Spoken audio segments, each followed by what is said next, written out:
The Mayo Experience. Mayo Experience. Mayo Experience. Mayo Experience. Experience. Welcome to the Pat Mayo Experience. Northern Trust, just the Northern Trust picks, previews, bets, one and dones, complete field preview, plus a recap of last week, a mini recap of last week because it wasn't the most entertaining tournament. Neither of us had Brant Snedeker, so what do we want to talk about it for? Although you had CT Pan, Geoff Fienberg, didn't you? I had a piece of Pan. He was just too hot in the community. He was. A lot of people were on I'm Pan. not missing this. There's a point I wish I had a lot more. And then when it was over, it's like, wow, thankfully, I wasn't one of those people that was in position to win one of those really big pieces. But that was a bit of heartbreak, but I was kind of waiting for it the whole time. And Brant, I don't know, what can you say? The guy won on Thursday. Yeah. There's nothing to talk about. Cust even declared it was over on Thursday, and he was correct. He's looking for credit. Picking the guy who's up by 5. He puts out a tweet looking for credit, for people last night, thinking yo guys, I called this. Brant Snedeker in that field shoots a 59 and Cuss wants credit on Sunday. Yeah, after he shoots the 59, then picking him to win. But this is also a guy who feels abnormally satisfied when his one and done pick finishes T30. Yeah, he told me he's having a great second half to the one and done. I was like, your guy barely made the cut. He's like, yeah, but at least he made the cut. I tried to explain to him that there's really no difference in the one and done by missing the cut and coming T35. It's kind of an egregious thing to ask credit for. Of course it is, but he's got nothing. Nothing. We're doing the win total show. We're going to try to film it tomorrow. It'll probably be out by the end of the week, early next week. But that'll be a fun show because Cust is joining us. So if we had to bet right now, what do you think that he sets the real over-under for the Jets to be? Last time I talked to him, it was 12-4. I was gonna say I don't know what his what he thinks, how many he thinks they're gonna win, or what he thinks their fair no, what he thinks their record with the Jets record is going to be. The last time he was on the show it was 12-4. What do you think he says tomorrow? Because Darnold looks like he's gonna start now. I'm gonna 15-1. See, I'm gonna try to add some a little bit of common sense and think for the official proclamation for the year. Everything leading up to tomorrow's recording is all hyperbole. Tomorrow is what he'll be held to. Yeah. 10. 10? You think, yeah, we can go to 13, I think. We'll just talk him up. We'll say things like, hey, the Jets haven't given up an offensive touchdown to any team so far in the preseason. But the preseason matters the most out of everything. Haven't you been watching? The Jets are so great. It's going to be one of those conversations. But I do want to get to some giveaways because everyone who won finally got credited. Everyone is now up to date with their 20 DK dollars, so I feel comfortable giving out some DK dollars again. So in the comment section, please give the episode a like. That's step 1. Step 2 that you're going to do is leave your DK handle. Step 3, give me a winner. Pick the winner of the Northern Trust, and boom, you're in the draw to win 20 DK dollars. I'll announce the winner on next week's show. You can use it for anything you want. If you want to play MLB, $20 towards MLB. If you want to play Week 1 Millionaire Maker NFL, $20 before that. But pick to win, give the episode a like, DK handle, boom, you're in the draw. And hey, we can finally give out some bucks again. But I do have some running commentary here from people, some winners. Okay. So the first one up is John Kroner, I want to say his name is. He's a member of Fantasy National Golf Club, at Fantasy National and fantasynational.com. You can get in the playoffs right now. You still got your weekly, your monthly, you got your yearly rates. And big winners, 1.9 million won by members since the beginning of March. It's not bad. Pretty good. That's a pretty short time frame. And, it's obviously that's just what we've seen. I'm not keeping an official track. That's just screenshots that have been sent to me. So John tweeted out, it's not 100K, but it'll work. Got to give credit to Fantasy National. Awesome site, awesome tools. Join and make money. It's a good pitch. He won 40K this weekend after winning 100K on August 5th. He's got the Tour Junkies avatar. Big fan of Pat and David. That's awesome. That's an incredible run. And I believe it was the $5 contest. It might have been the $44. But still, 40K, 100K, you're doing well for the year. It's pretty good. It's not bad. It's pretty good. Next one, it's not just the big winners who get shout-outs here. We got Dave Jensen at The Lefty Legend, another FantasyNational.com member. Solid week using you guys for the first time. Entered $5, $190. It's good ROI. I mean, I would take that. Considering I lose most weeks, I would take the giant ROI on my $5 to win the $90 back. Hell, if I had won $90 on the 160 I put in this week, I would have been fully satisfied instead of losing 30. That Pan OB also really hurt me in DraftKings. It really killed me in DraftKings. It went from not like anything like these guys, but like a high triple digit score to like $44. I went from winning to losing on the Pan double bogey, basically. Let's see. Larry, sorry, listener to the Pat Mayo Experience at Lawrence4055 says, not a huge win, but shows what happens when you keep your core player tight, only listen to the Tour Junkies and PME for picks, put in 20, got 300 out. Maxed out the $1 tournament, won $300. Not bad. Artie, you got this one too. Listener to the show. Yeah. He said, what a week. Tad under 1,500 last weekend. He's like, is this what I call being on a heater? So he's won almost $2,300 the past 2 weeks on DraftKings. That's pretty awesome. Bill Walsh, who's a listener, back-to-back winners, put in 15, got 100 out the last 2 weeks, playing that small bankroll, really building it up too for football season. Greg Doble, at Greg Doble1, FantasyNational.com member, says, at Fantasy National, thank you guys so much. First big payday, put in $36, got out $1,521. Not a bad week. People are winning. I'm not. And the big one, and I think this is the listener to the show, James, at JMazJD. I think this is the best approach ever to the show. Says, at the PME, love the early golf content each week. Although I don't really listen to any of the advice, the pod is super entertaining and the course breakdowns are a great start for me. It's helped me hit 9 of 14 outright since creating my model. I'll document and post it on his Twitter page. Again, that's at JMAZZJD. I think that's the best way to do it. We're doing this early in the week. We give you the stats, we give you the course breakdown, where we're leaning, have a few laughs, get some info, make your own picks. Yeah. If you listen to us all year, we're not having a great year in terms of picks. No, but it's also, because I just try to rein myself in with that every week. I mean, we're just trying to talk through the board. Exactly. And then we get too excited, and then we overinvest, and that's the end of us. Yeah. Finally, Chris sent me an email. He said, I worked for PGA ShotLink last week at the Wyndham. I now understand why the data is so far off at times. And I know that you're a vocal critic of that. He said, 1, the average age of the volunteers is 70. Everyone is a volunteer except 2 in the truck that compile the data from the field. 2, the buttons on the devices, especially the greenside ones, are really small. He said, well, normal for anyone who doesn't have the giant font size on their phone. He says, 3, the action can move fast on the greens, considering some holes they don't have the proper time to put it in. So, if you're wondering why Shot Tracker sucks from time to time, that's the reason. And I forget the kid's name, but when I was at Glen Abbey, a kid that interned with us at a previous place at Fantasy was working ShotLink. He was good. He helped me a lot. I should remember his name. You're a great boss, Jeff. No, it wasn't I wasn't in charge. They helped with the show. But then, it was always ever changing. Yeah, this is true. We had a lot of interns come in and out. And, even going back to, previous employments. I don't know. I can't run in, but I wrote this guy's, teacher letter for him. So I should be able to remember, because he was really good. And he was doing the Shot Tracker? Yeah. He, just ran into me. And, yeah, saw that I was doing it. And it made sense. So he was a younger person, but... I could see it's good to sort of be taken inside there. But they ran a thing this week, sort of like one of those Foss commercials that aren't commercials for the company that sort of does the technology, and ShotLink 2.0 is sort of coming, and they're at the forefront of that, and it shows greens. I saw they're releasing new sets of data that are more specific than the ones that we use now. Because rolling points too, for where the ball lands and did it roll to the pin.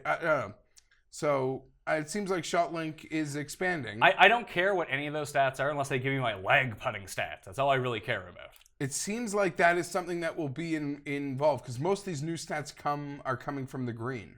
Sweet. Apparently. Excellent. If there's an easier way to break down actual putting performance, because I think that's where putting is so high variance week to week anyway. But if you could really pinpoint why guys are putting well, or where they consistently putt from, ranges, sorts of breaks, size of greens, I think the more information we can get on that, the better. In terms of actually being able to predict it out. It's not that putting, yes, is not the most projectable to begin with, but the more information we have, maybe we can close the gap on that a little bit. Yeah, of course. And in terms of picking winners, because it's always easy to think the guy that putted the best win, but it must at this course. You might be right. But it must have been Justin Ray, because he's just the stat machine. But someone pointed out that the majority of winners this week, this season, have had better like strokes gained tee to green than putting. And I guess that makes sense as well. Like when the week is over. Sure, but you're also adding in three, like, strokes gained tee to green is three facets of the game. It's driving, approach, in around the green. It should be higher than putting. Yes. Like, if someone wins just based on their putting, they've had a pretty fluky week. Always. And also, I guess while we're talking about putting, we didn't really touch on it last week, but they're scrapping those green books. Are they? Yeah. I didn't know that. Yeah, they're gone. Oh. Starting next year. So I don't know, these books that have sort of been the rage for players and caddies. So no, you can't use like a protractor and a compass on your book anymore? I guess, but there's just been some, I don't know, these fancy books that some guy like designed and goes out early in the week and like perfectly gets the green information for the guys, and those are gone. Do you think that's because they're being cheap about it? They just don't want to pay anyone to go do it? No, I think the players are happy to pay. I think the PGA Tour isn't happy about it. Yeah. Or not even the PGA Tour, I guess the governing bodies of golf. Huh, that's strange. This guy was running a killing business too. Yeah, getting top dollar sucks from for him. Yeah, getting top dollar from tour pros. He'd pay whatever he wanted. It's probably like an iPad app now. Like the caddies will just have iPads and be like, here's what the green looks like. I mean, that's coming at some point. Anyway, did you watch much of the Wyndham? Because I watched Saturday and Sunday. I didn't watch much on Thursday, Friday. But I watched most of the last round. It was devastating to see Pan shanking off the 18th tee. And people were, because he pulled out a 3-wood on 17. And people were like, why didn't he just pull out a 3-wood again on 18? Like, that hole's super long. Yeah, it's a long hole. And, I mean, he's tied for the lead with Snedeker. He doesn't know what Snedeker's up to. He has to think, like, if I make par, I could lose. I have to make birdie to ensure that I'm at least in a playoff. No one hit 3-wood off that tee. No.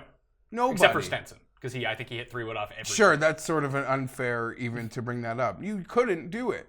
You couldn't do it. It was a really long hole. Like and he's not long to begin with. And even showing like Harris English, who needed the par, and I enjoyed that like high drama because he kind of put it into like no one is playing for 4 hitting a 3-wood off that tee. So it just sucks. He shanked it. I thought there was an egregious Bubba Booey that might have been a little early. But I don't know. That was really demoralizing. I was kind of bummed out because I had been betting Snedeker. When we did our like season preview for the PGA Tour, our 10 players to watch, Snedeker made my list as one of the guys, like, if he can get himself back into form following this injury, I'm going to bet him early season to see what happens. I was never going to bet Snedeker 22-1 last week. That wasn't going to happen. I know he had been playing better, but it just seemed odd that he was priced up with all those elites. But he had the course history. He had won there before. It was just nice to see him win. I like Brandt Snedeker. He's one of my favorite players. I'm always happy to see him do well. I'll say this, and I don't like with the new scheduling and the PGAs being moved, I'm not exactly sure on the Wyndham and what surrounds it going forward. I believe it's still the event before the playoffs. I think it's just a bit early. If I'm a veteran golfer, I will play that tournament till I die. Till I die. Like, you see Da Points, riding the board there. As soon as I saw Da Points in the mix, I was like, well, if he's not missing the cut, he usually wins. I'm just saying, like, and that's part of the joke, like, why we thought this was, like, the easy Tiger to win call. Because, like, anyone can see, anyone with a pulse who has a good week can win the win. Can come here healthy and can win and compete.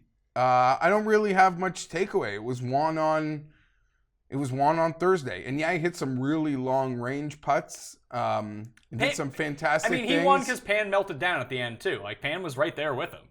Pan had taken the lead at one point. Then he missed that eagle putt. Then he missed 2 makeable birdie putts on the next 2 holes. But Pan, like, when Pan had the lead, he was up 1 with Sneds in the fairway on an easy par 5. So I wasn't like...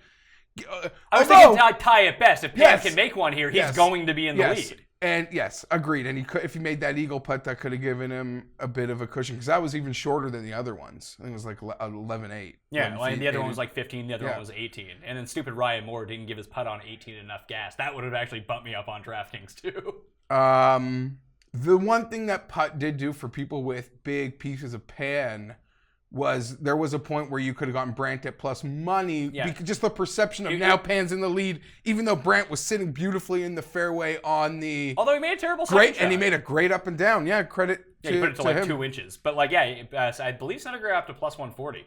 Yeah, so there was a time probably when he was in the hosel off 15 green. And as much as I say Thursday, I want to give Brandt credit because he made Friday was a really slow day for him, and maybe that's expected off of 59, but he charged late. He charged late With, like, every day he charged late. Like, even in the morning, like, and that's where Pan, in my opinion, lost. He didn't come out sharp in that morning, and it is what it is. But his worst golf was the completion of Friday, I want to say. No, his early start on Saturday didn't go very well. Furyk ended up coming inside the top 5. Yeah. Furyk points. Yeah, like if you're old, you want to. You got a pulse, man. Where's Phil? Why isn't Phil playing in this event? Well, Phil's got here, but sure, you can play. Phil can't play back weeks.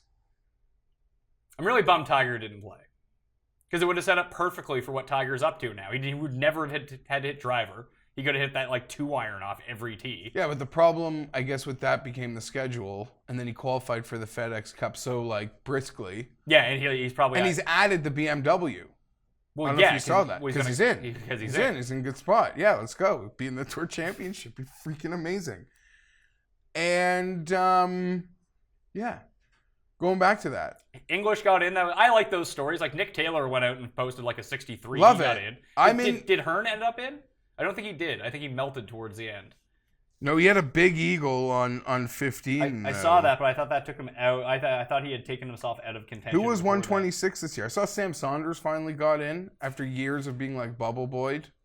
Sergio missed because he kept missing like 3-foot putts on Sunday. Sergio missed. It was a real shame. What cost Sergio was the majors and the double points that he could have sort of gotten out of those events, because everyone that surrounds Sergio in the FedEx Cup standings didn't even get to play in the majors. Well, it's like Sergio didn't get to play in the majors. He accumulated 0 points. I guess, but you see like the names that surround him. Those are guys that didn't even get the opportunity to play in those double point events. So, real shame, but he showed life, and that's got to be encouraging for Ryder Cup. And if he wants, he can go play in lead-up events in Europe. Yeah.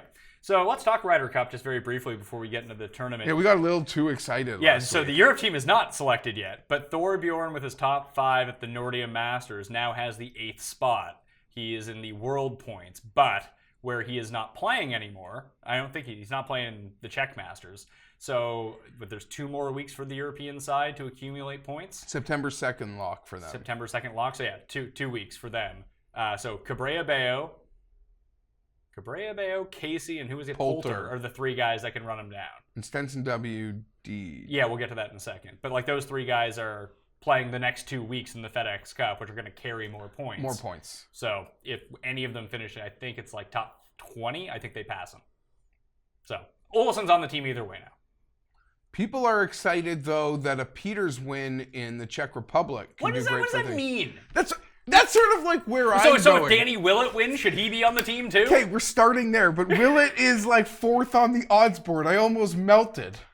It's not a great field. No, but that's, yes, so that could, yeah. If it's almost like egregious if Peters can't win this event, which is even a worse look for him. He's 6.5 to 1. But didn't he crush it last year? I think he like dominated it last year. No, I think this is one where he came back on Sunday and won. Oh. He was down by a bunch and then just stormed the board. I feel like that happens way more on the European Tour than the PGA Tour. Always.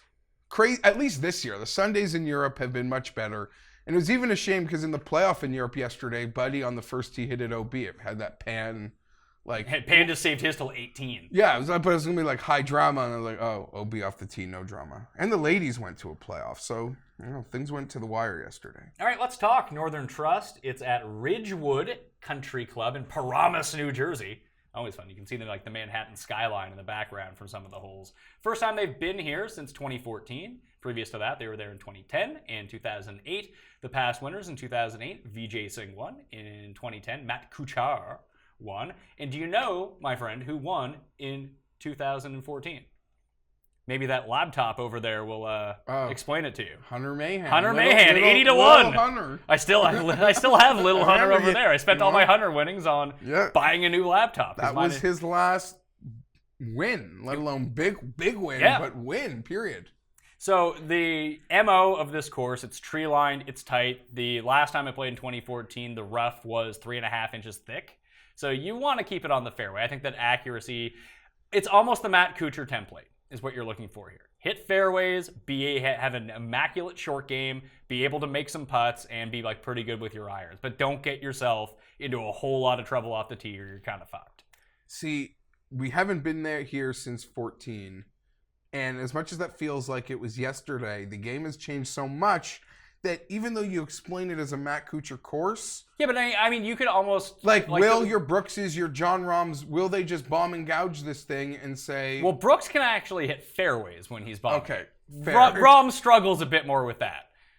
But, like, Dustin and Brooks, if they bring their A-game, they're the two guys to beat. Are they bringing their drivers? I don't know. They probably don't have to. If guys like... I mean, even when you look, it's no longer than last time. Like, DJ didn't play last time. He actually just sat out the first leg of the playoffs. But, like, Jim Furyk has been high on leaderboards here before, Steve Stricker. So I don't think it's imperative that you need to bomb it. I do think that accuracy is more the key than anything. And even when you go back and look at, like, how strokes gained were distributed from last time, Mayhem was pretty solid across the board. He gained in all four facets. But Day and, like, Stuart Appleby came second, and they both gained over 9 strokes putting.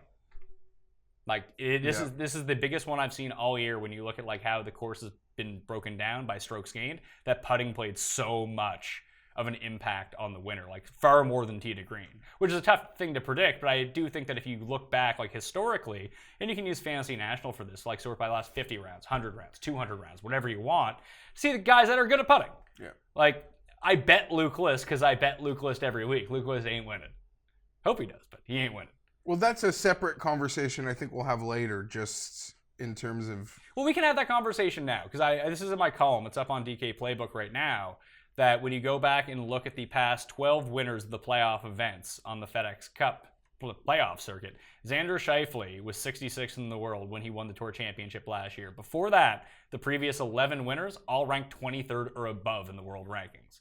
And even before Leishman won, like you had mentioned to me, it was like Rory, Day, Dustin. Like, it was all the good players. It was like super Justin elites. Thomas. Super elites. Except Ricky, who squealed the Barclays a couple years ago. I think it was TPC Boston. Oh.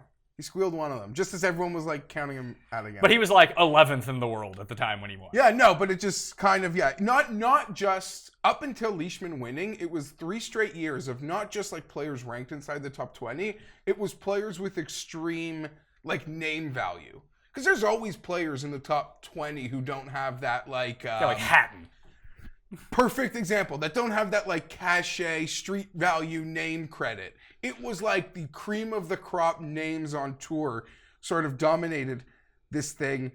So from a betting perspective, Pat, part of me, like, joked before, do you almost, like, just, like, play a 3-man card at the top?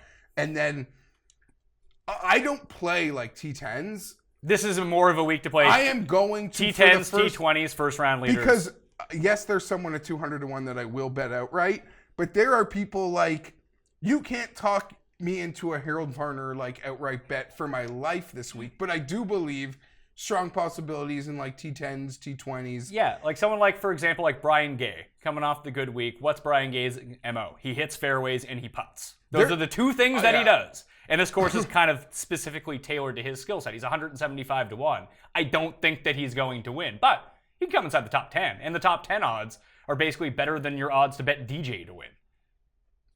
Great point. And here's the other part about it. I mean, there are some people in that 80 to 1 range that I get excited about a lot. We'll get there. But you have to make, like, a cutoff here in terms of betting outrights. I agree. History has told us that. If someone squeals it, then all the power to them. But I'm not expecting that to happen. Recent memory has shown us that this seems to be the big money. I mean, yes, the events have more money and more points, and there's a $10 million prize at the end. But the big money players have been showing up for these things. Like, it's just, there's nothing else about it. This is a stat from Jeff Ulrich at the Fantasy Grind. If people watch the show, they know all about Jeff Ulrich from fantasygolfmetrics.com. He put it the past 5 winners of the Northern Trust and or Barclays have all finished at least top 13 in the PGA Championship that year, which I thought was somewhat interesting. So the guys who would qualify for that: Brooks, Tiger, Scott, Sink, Rahm, Molinari, Thomas, Woodland, Cabrera Bello, Hatton, Berger, Kisner, Lowry, Spieth, and Chez Reavie. We also lost three originals, by the way. The playoffs started in 2007. And Bill Haas, Sergio, and Luke Donald had all made the playoffs every single year since 2007. They're all out. Luke Donald made it like last year even? Well, he came like second at the Heritage. When you come second at the Heritage every single year, you get your points. That leaves, you want to guess who the guys who have qualified every season for? There's 10 guys left. Dustin. No. I don't think he was on tour in 2007. Oh, okay, because I was saying he's won. Yeah, you got to think back. year. I think it was 2000. Zach. Zach is 1. Kuchar. Kuchar is 2. There's 10. See if you can get all of them. Jeez. Who's old and good? Yeah, that's sort of what I'm going for. Phil. 2007. Paul Casey? Nope. Because Casey got hurt, remember? For like 2 years. He just went away. Okay, I'm going like farther down the board here. Justin Rose. Of course. Tiger Woods. Well, no, No. because there was Adam Scott. Adam Scott is another. That's 5. We wouldn't have made it on the scene yet. Snedeker. Jeez. Ryan Moore. Ryan Palmer? Charlie Hoffman. No, Palmer. I don't think Palmer's in this year. Yeah, he is. Oh, Well, is he's he? in this one. Bubba Watson and Charles Howell III are the 10. Howell, of course. Of course Howell's in there. He probably comes like 71st in the FedEx Cup every single Hey, season. the game within the game, Charles Howell's a freaking legend, bro. You know who's a legend, actually, in the game within the game? Brandon DeJong? The guy you just mentioned. No, because I don't know if he's here, which means he's in trouble. Gay. Brian Gay? Yeah. I think he has like 4 wins. I'm just saying, the game within the game of keeping 125, like just keeping it going. Keep your card. Keep the on card, moving. living the life, pick your events, Subfield Magic. Did you see who finished inside the top 125, which I thought was just insane? Bud Colley. I don't think he's played in 8 months. He's hurt. Like, he's not playing, but he finished inside the top 125. He is listed if you want to bet him. And he did tweet last week he was out there practicing, and I don't think he's confirmed in this field yet. I agree. So, let's get to the field, the favorites, as we talk about them. You've already bet someone who's WD. Yeah, so far we have Rory's not playing. Ricky has an injury, so he's not playing. Stenson withdrew Monday afternoon. I had bet him immediately at 50-1, so I get my money back on that one. Seemed like a good bet. It seemed odd that he was so... we don't need to spend too much time talking about Stenson is the thing. Yeah, he's not playing. But he was also very like snarky, as Stenson's great at being, with a reporter at the Wyndham who asked him about just his season-long elbow injury. And he was really snarky with that, so maybe... I don't know. Yeah, like Tee to Green, he was lights out last week. He came T20 and lost 4 strokes putting. He lost the ability to putt the last 3 tournaments. That's been his problem, not the injury. And I would assume he would have been on that Ryder bubble, but he's just got to He's get on healthy. the team. Yeah, as long as he's healthy, he's on the team. Yeah, he's Henrik Stenson. Yeah. Who are you going to really take Russell Knox over Henrik Stenson? No, not happening. So the favorites in the field, we have Dustin Johnson, 9-1. Brooks and Thomas, 12. Day, 14. Tiger, 16. Spieth, 18. Rahm, 18. Same as Rose. And then you have Molinari at 22-1. So those are your 9 favorites in this field. If I had to pick one, I'm thinking about making a bet near the top of the board. I'm either going to take that money and bet it on one guy, or I'm going to take that money and bet it on like 6 guys to come top 20 or something, which might be the better move. But I like Jason Day this week, and I rarely like Jason Day. In the two previous tournaments that he's played at Ridgewood, he's come 5th and 2nd. This course is all about scrambling and putting, and that's what he does. We saw the scrambling returning at the PGA. And we saw the irons return at Bridgestone and PGA. It's the first time he's reeled off 4 straight top 20s, and it's the first time all season he's strung together 4 consecutive events of gaining strokes with his irons. Okay. Like he won tournaments by losing strokes with his irons. You're selling me. Well, I'm waiting. The thing is, they're savvy to it. 14-1's not a great number. But I'm just saying they got to be savvy to the whole operation. Because, like I said, like I don't know, you just bet like 3 guys under 30-1 that aren't like DJ, and say like I don't know, I'm playing the percentages on who's winning these events. Like I think the top 2 for me would be Day and Brooks, but is this event big enough for Brooks? Probably is. Right? Yeah, it's a FedEx Cup play. It's worth a lot of money. Yeah, it should be. He probably wants that $10 million. You bank it now, you're there. The thing about Brooks and DJ, because you mentioned like this is a course where you can like really do well with that Kuchar skill set. When they play that way, they have both become so dominant from that like 100, 120 yard like wedge range that it's probably the main key to both of their great successes. True. The thing, like, it's hard to find like a corollary event for this because, I mean, the sample's small. It's only 3 tournaments. We haven't seen it in 4 years on tour. But just based on the names that pop up near the top of the leaderboard somewhat consistent, like Adam Scott's had a lot of success here. I think the Honda Classic is where you want to look at. So Justin Thomas should be included. I mean, he's 12-1. Obviously, he's included in that. Are you telling me that? Okay. And the other one, if he has the good enough sense to leave driver in the bag, because I don't think that you need to hit driver here. I think it'll help. But if you're spraying it, don't hit it. And pull out a 3-wood, pull out a 5, put out a 2-iron, whatever it is. If Tiger can hit some fairways like he did at the British Open, he's live, for sure.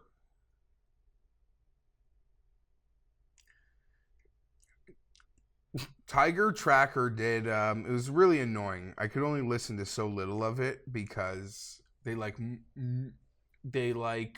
crime bossed his voice. Like, you know, people disguise their voice on like TV specials. Oh, yeah. You know, because his identity is like some big secret. Yeah, like during a trial, you get like the blue dot over your face and you get the modulated voice. Hello. Even though it's probably just like a Golf Channel employee we're all very familiar with.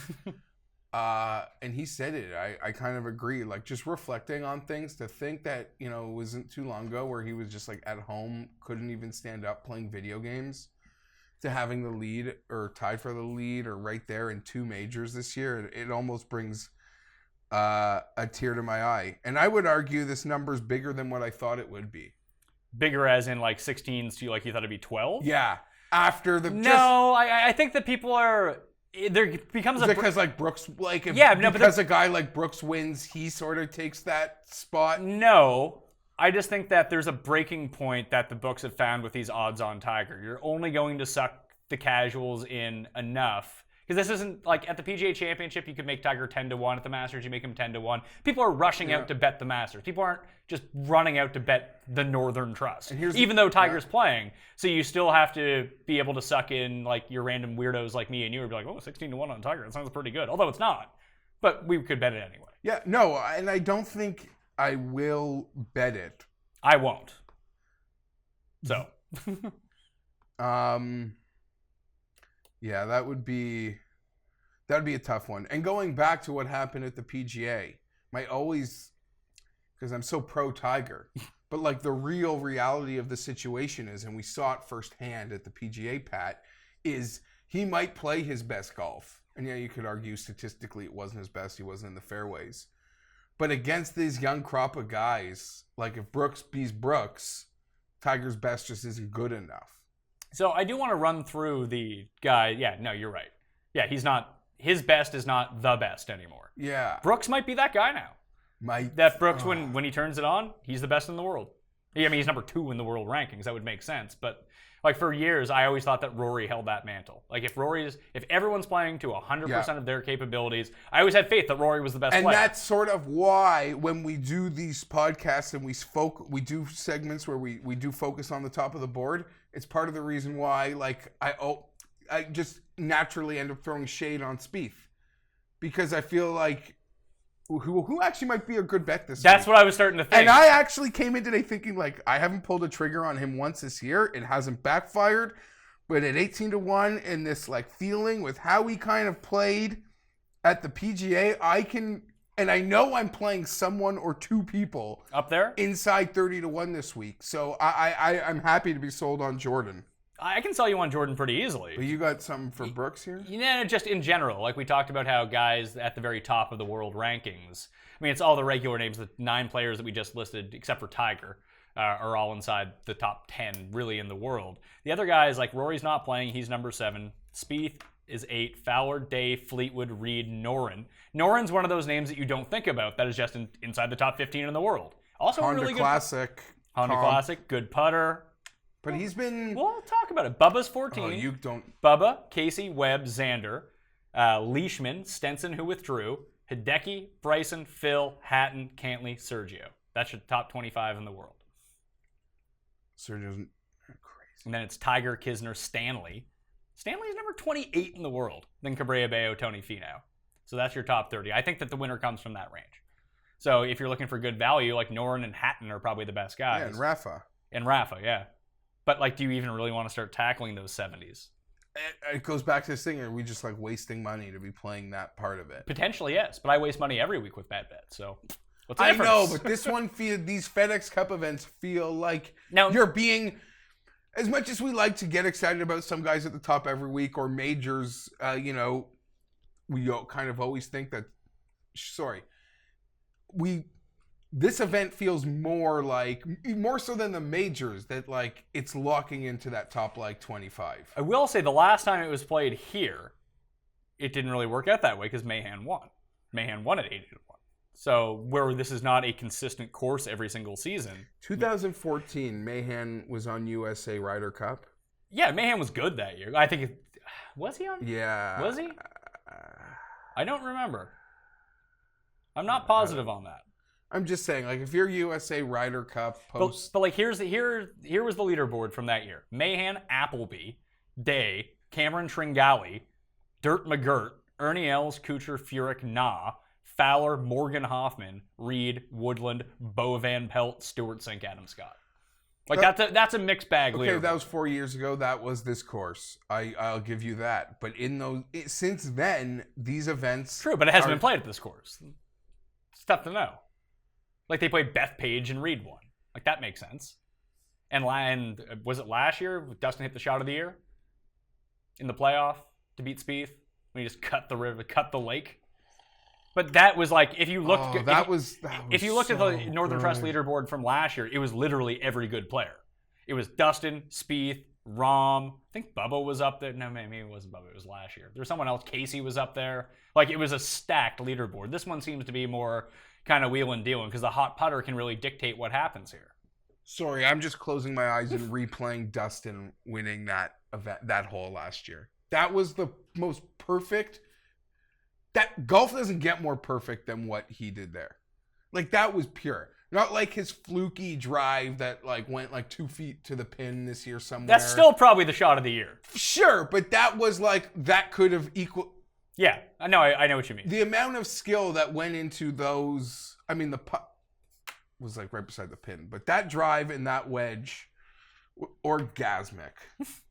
So of those guys that we talked about, the Molinari to Dustin range, like I said, I like Day, I like Brooks, with maybe JT. I think that I could get behind your Spieth though, if you really want to go that way, because if this is a scrambler's course, and the putting is starting to come back, because we know that if he starts riding for him with the putter, all of a sudden it's lights out and Jordan's good again. You're just telling me like the Matt Kuchar template, his best golf is that on steroids. If he can hit the fairways. I don't.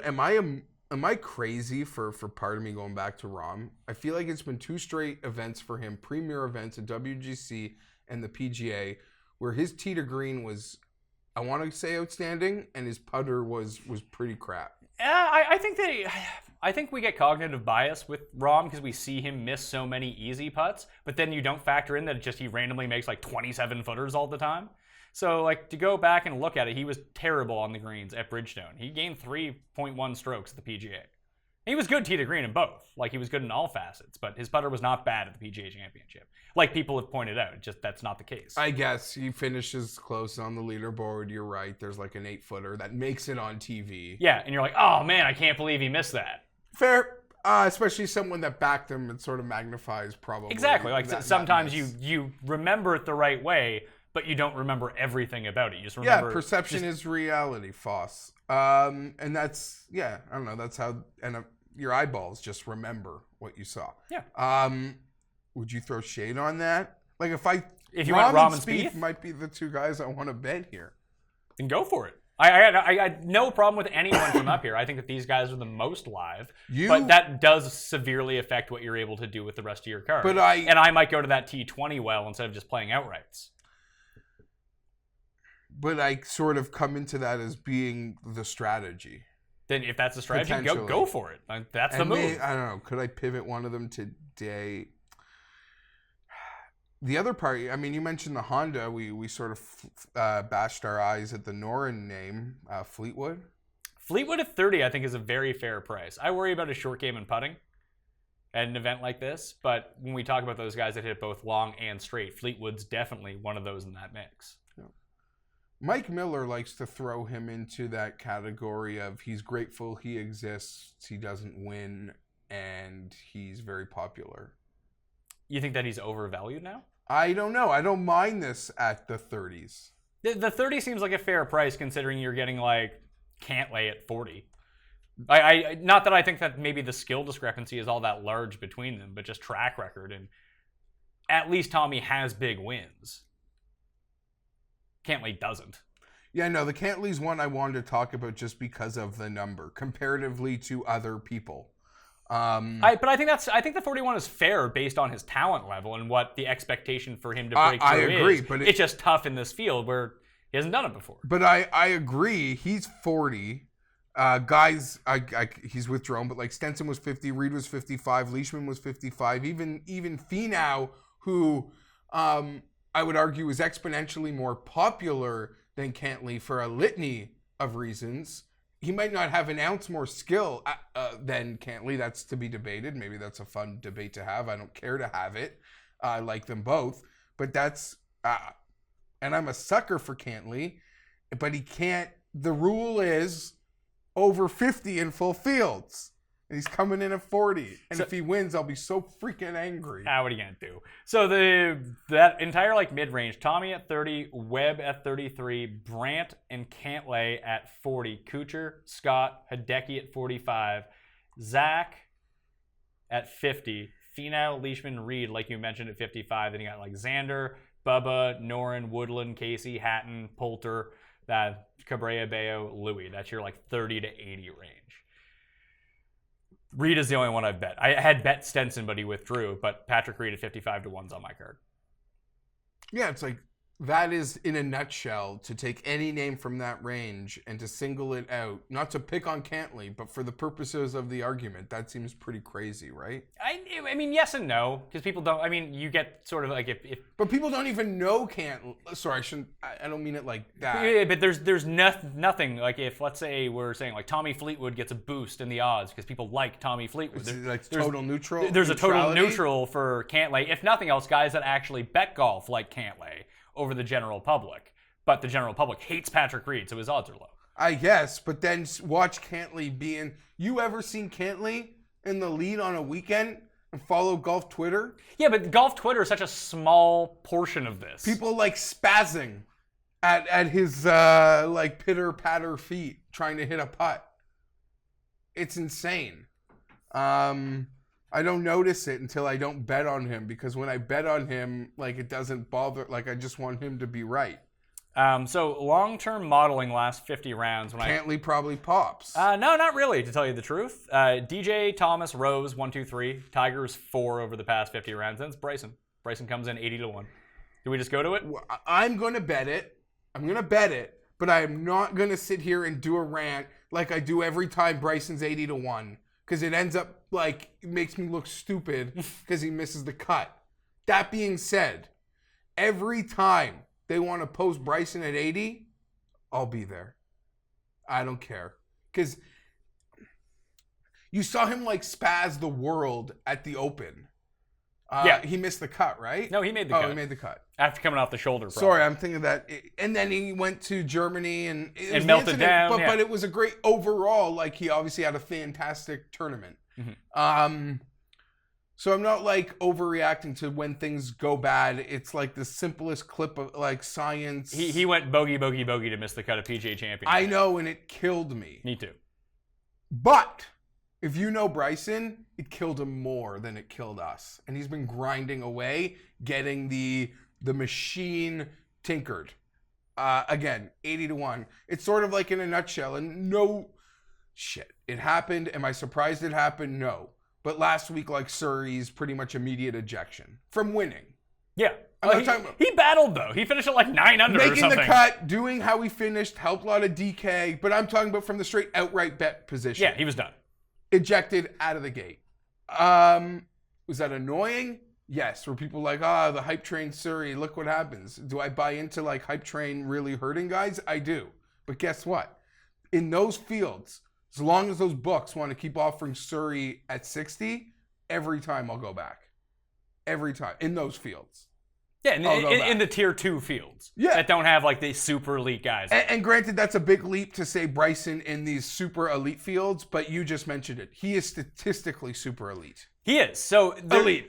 Because super elite's a But there's guys like this at a scoring course with a lot of par 4s where accuracy comes into play that starts putting my mind to guys like Bryson. Kyle Stanley is one of them. Like, why can't Kyle Stanley compete here? Rafa, yeah. Rafa's on a roll right now. He had another nice Sunday at Wyndham to get himself like just out. I think he came T10 or T11. Finished 14 under, whatever.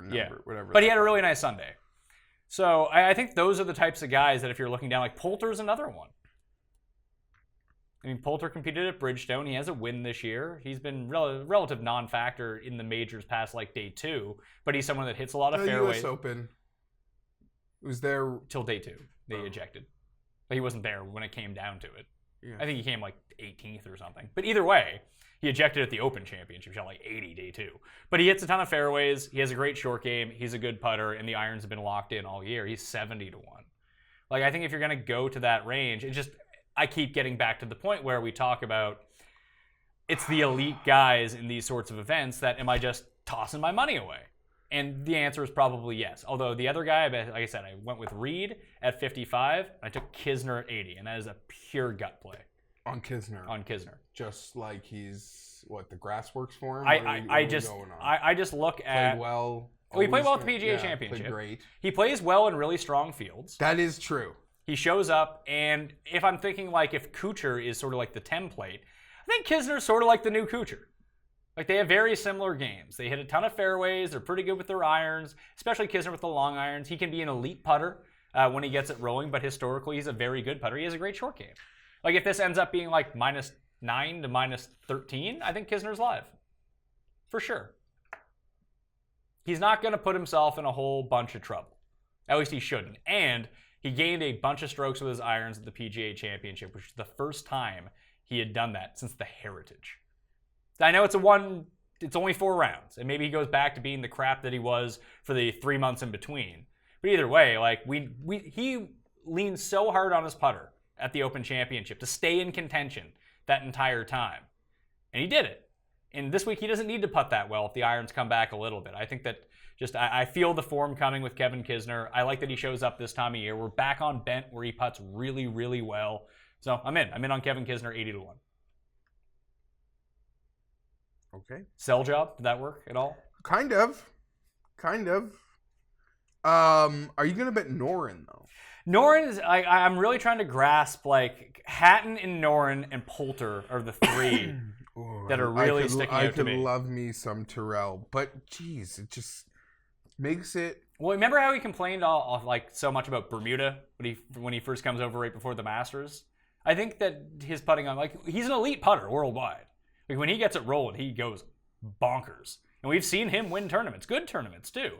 And what's Hatton's game? He's going to hit fairways, he's going to make putts. Like, that's the skill set that you want here. And we talked about guys being inside the top 25 in the world winning. He's inside the top 25. I like him. So I think that he might end up making the card. So I'll just end up playing 3 bombs. Is this tournament going to have a chance? I knew this was going to happen. That we've talked ourselves into guys that can't win? Of course. Yeah. What do you and think now the show I'm is to for? back off the guys at the top, and it's just going to be Don't let me talk you out of anything. I'd have done this independently.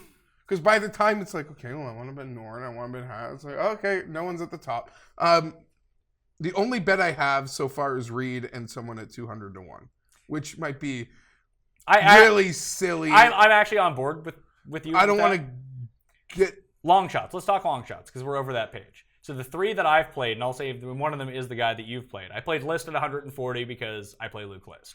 Also, very good at the Honda Classic, by the way. Lost in a playoff. Just when I'm out, that might suck you back in. Pull me back in. Listen, although what's the T20 on 140 pay? Normally, I don't even look at this. 7 to 1, probably. It's almost what Dustin pays.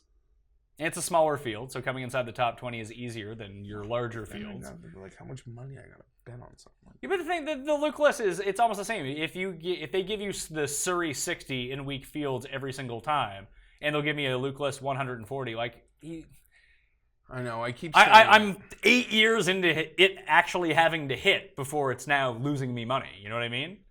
I get 140. Why not? He's already break even for me on the year with all the T5s that he's put up with these each ways. So when he's 8-1 at the Safeway Open, then it's probably not a good bet. When he's 140, take your chances. I know, right? When he's second to like Nyman at the Safeway. Nyman.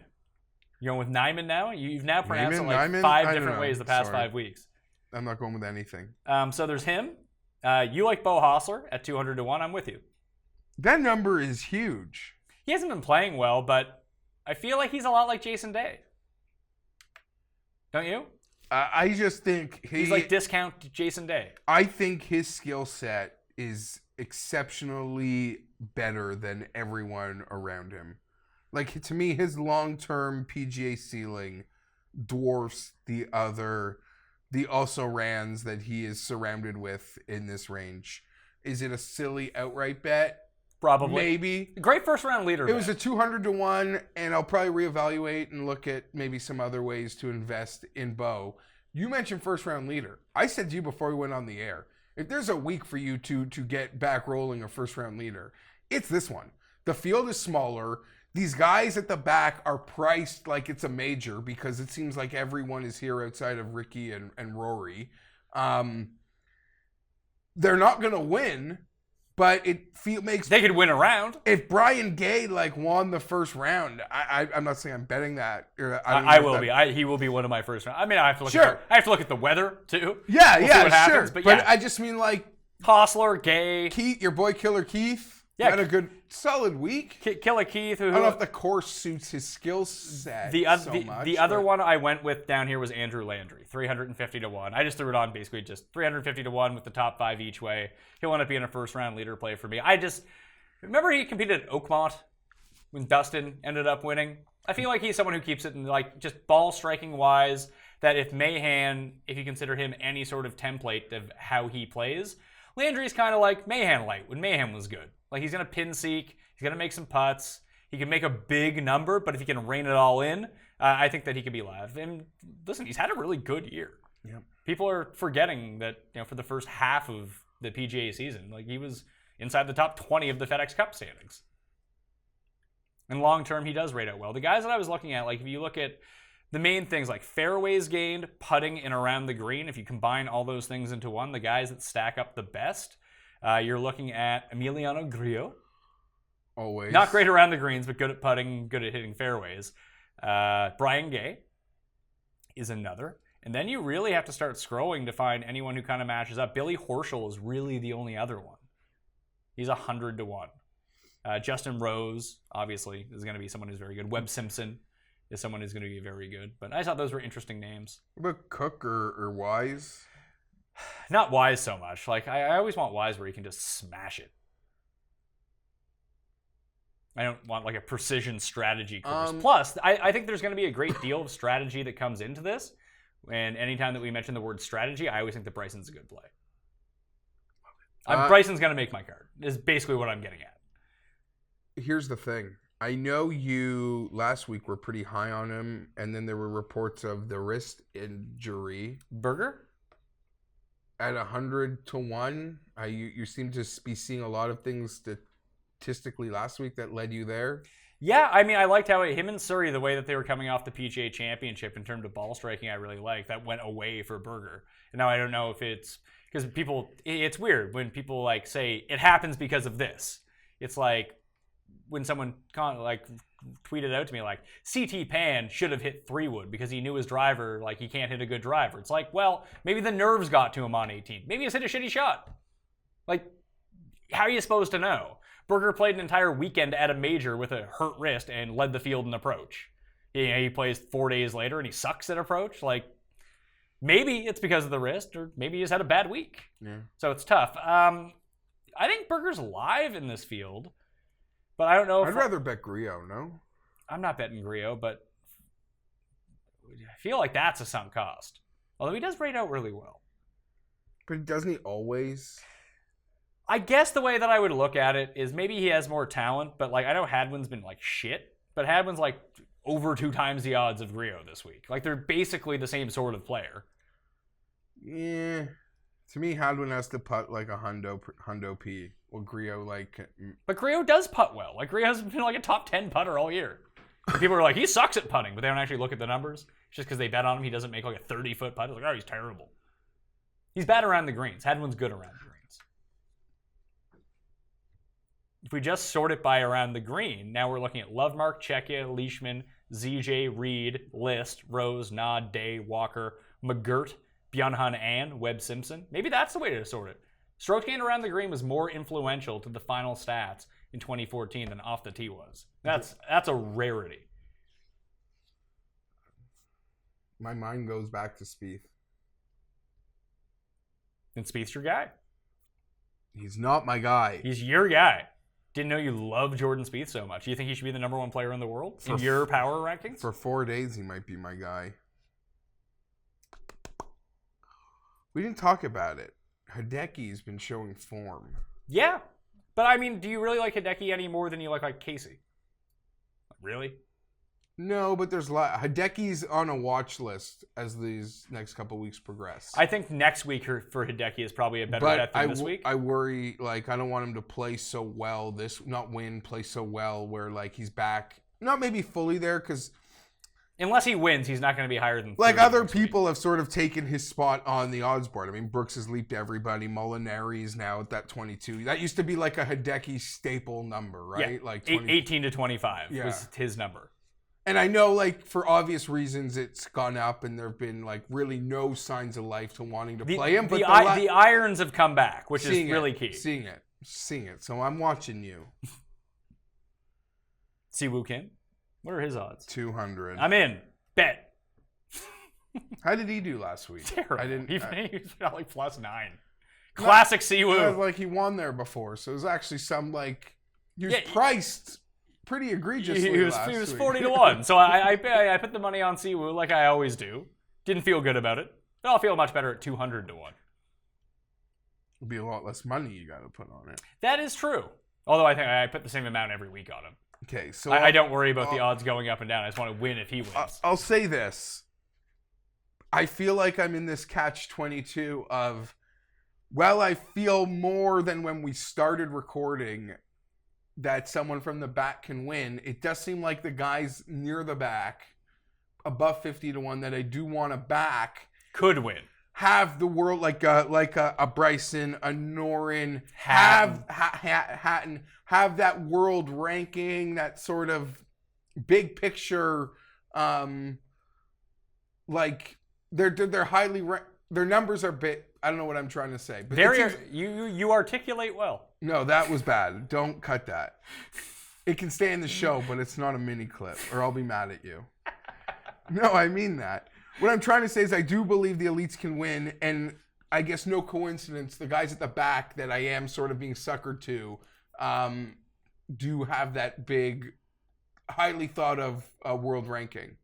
Norin, Bryson, Hatton all seem to fit into that lower tier world ranking, even though their prices are. Yeah, but they're getting the anti-name value because they're like European players, and Bryson is starting to get Reed-style odds because people don't like Bryson. That's fair. Again, 80 I'm to 1 fine. for I'm fine with it. Even Reed, you want to keep pushing 50, 55 to 1 in full fields. I don't know when I'll go away.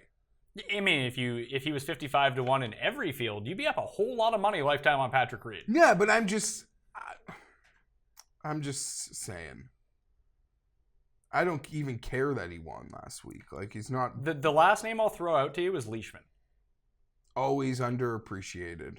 But I like his game for here. Like, if it turns into like a scramble fest, like you're going to need to get up and down from greenside because the greens are like really small. Last time they were here, a couple of Aussies popped in Day and Appleby, you said. So. And Scott as well. Yeah. He's been brutal with his iron. He's making every cut, but he's been brutal with his irons. Saving himself around the green. He's always probably the first guy, or he's always misses my betting card and would probably be like the first or second guy not on it. That's very consistent. Yeah, he's right in that middle range where I could have Hatton at 66 or Leishman at 50. It's like, I'll take the 66. Yeah. Anyway, let's get to our picks. I'm going with Reed, Hatton, and Bryson. I will update that on Wednesday afternoon. Facebook.com/thepme. And in the top of my articles at the there's a hyperlink on dkplaybook.com. You'll find my betting cheat sheet. But I don't know if I'm going to commit. If there's one guy I'm going to bet, it's going to be Day. I don't know if I can pull the trigger on that. I might just take that money and put some more on first-round leaders, some top 10s, maybe some head-to-heads that I like. Oh, Kisner was the other one on that list at 8-1. So those are the four, and then from down the card, just $5 throwaways with the each ways. Landry, Liss, C, woo, and Bo Hostler. What I have bet, what I will be betting for sure. Wow, Spieth. Spieth, you're gonna go with Spieth. All right, I like it. I like the commitment. Against a guy you don't like.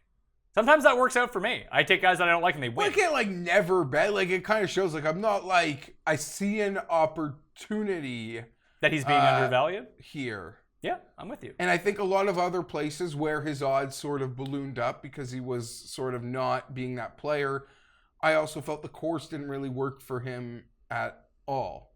A lot of other things would have to go his way. Here, what just has to go his way is his normal game. Mm-hmm. Okay, so Spieth. Reed and Bryson and Bo Hostler. Okay, and you'll be tweeting out your updates? Yeah, I like to, do I... that's a fine card right there. It really is. But again, now you kind of sold me on Hatton could be in there. Noren, they're both 66. I'm excited about potentially, and there was someone else I liked. I know it's quick picks, but I never do it quick. Rafa, but I don't know that. I don't know if I'm gonna beat that drum. I could just add Rom to it too. Yeah, you have the room to add one more high-price guy, or a couple lower guys. I'm just going to stick with my four that are kind of deep right now and see if I want to commit to one at the top or use that or just lay off the card because I don't have a great feel for it. And that's always the possibility too. It never happens, but yep, I can play that game. Speed, Reed, Bryson, USA Golf. One and done. Picks of the week. We're running out. I can alert you that despite having many elite golfers left in his repertoire, Tim Andacust is using Sung Kang as his one and done, which gets a laugh from Paul behind the camera. I just don't get. I mean, listen, I'm using Jason Day. I'm a dead fish, so it doesn't really so matter. I'm certain I haven't used them, and we're betting them. So let's just double bag Jordan Spieth here. Yeah. There we go. I saw Paul. I don't want to bring up a sore spot. He's tumbling. Paul, what are you down to now? 27. 27? You need a week here. You need a contrarian pick to come through. Sorry, I didn't. By tumbling, I meant when. Do anything crazy yet. There's only 4 events left. When I didn't see Josh, when I saw the top 25 was posted on the internet, I went looking for Paul and I didn't see him. So he's just on the outside. One big week, he's back the top 5 for sure. Just you guys talked me off Ricky. What's that? When you guys talked me off Ricky at PGA and you took Bryson? You're talking about someone else because I wouldn't have done it. I talked. I'm happy. Is Ricky going to play again? Yeah, I think he'll play BMW. He has enough points to get into BMW. So take the 2 weeks off, get yourself healthy, come back and try to make the Tour Championship. But it's the same thing as Stenson. I think the reason Stenson's not playing is he knows he's on the Ryder Cup team. So let's not push it here. But I think Ricky's probably dealing with something maybe more. Well, I think it's more. He may need surgery on his oblique. But, yeah. But in baseball terms, if you ever see anyone with an oblique injury, it's a 3-week injury, and it's fine. But you need to rest for 3 weeks. Yeah. And so if he comes back and tries to push himself, he might fuck himself over for the Ryder Cup. And I would argue it's worse than even baseball. It could be. I mean, pitchers use their obliques. Yes, it depends what position. But your 3-4 at bats a game, I think you also need to run in baseball. I know. Your 72 swings can do a lot more damage than your 4 at bats. But that's sort of all I'm going for. But yes, you see guys in baseball, you're out. You're just out. 3 weeks. 3 weeks, let it rest. It's like a hamstring injury in football. And if you actually let it rest for 3 weeks and don't go back to practice, you'll be fine afterwards. Yeah, and I would say going back on it, and yes, I'm an apologist, because I am. The Ricky fan in me was thank God actually injured.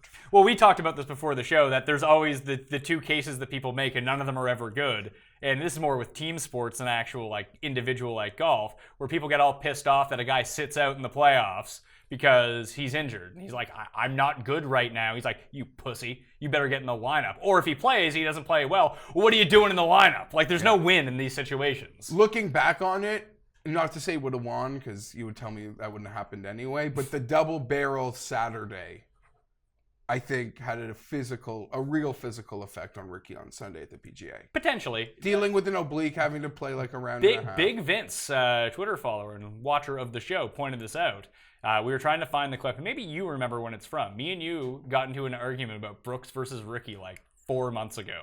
Because they would, like, Brooks was like triple the odds of Ricky at some event. And I was like, I'm pretty sure Brooks is better than Ricky. And you were like, no, not a chance. Ricky's so much better than Brooks. I was debated, and it might have even been... It was a big show. It was at one of the majors. Yeah, it could even have been the British Open, I think, maybe. I think it was or even the U.S. Open. May have been the Brooks U.S. won. Open. Could have been the Players, actually, now that I think about it. Because I think it was before... It was a big show. It was before he won. It was a big show. I think Brooks has pulled ahead. I would say so. Brooks is super elite. Yeah. He's super elite. He's got the shovel out. We'll see how he holds up. I just don't know. Like you said, who knows if he cares about this? He seems to be a pretty off-the-board kind of guy. But he's also even before he became this, like, elite player, we always acknowledge he's a form player. Yeah, but it seems like he can just crank... I mean, yeah, he's a form player a little bit, but it seems like he can just show up somewhere and win. Like, why is his form at majors always so good? It's actually crazy. But he shows up at the Canadian Open as garbage. At a course that is set up perfectly for him. Like, he could have his C game and still finish 40th. Yeah. Yeah. So anyway, that'll do it on the Pat Mayo Experience. Northern Trust Picks Preview. Tomorrow, DraftKings show is coming. Live chat is back this week. Wednesday, 1:30 p.m. Eastern Time on the DraftKings YouTube channel. Plus, you can always subscribe to the podcast, the video, catch up on demand for free at all times. If you want to enter the contest for $20 DK, give the episode a like, leave your DraftKings handle in the comment section along with your pick to win, and boom, you're in it. Please leave an iTunes review as well. Goes a long way to help spread the word of the show. You don't need to tell your friends, although that would be nice. Just leaving an iTunes review goes a long way to help spread the word of the show so we can get more listeners. Maybe the giveaways will get bigger. Who knows? Anyway, I'm Pat Mayo. Good luck to Northern Trust. I'll see you next time. Pat Mayo Experience! Experience!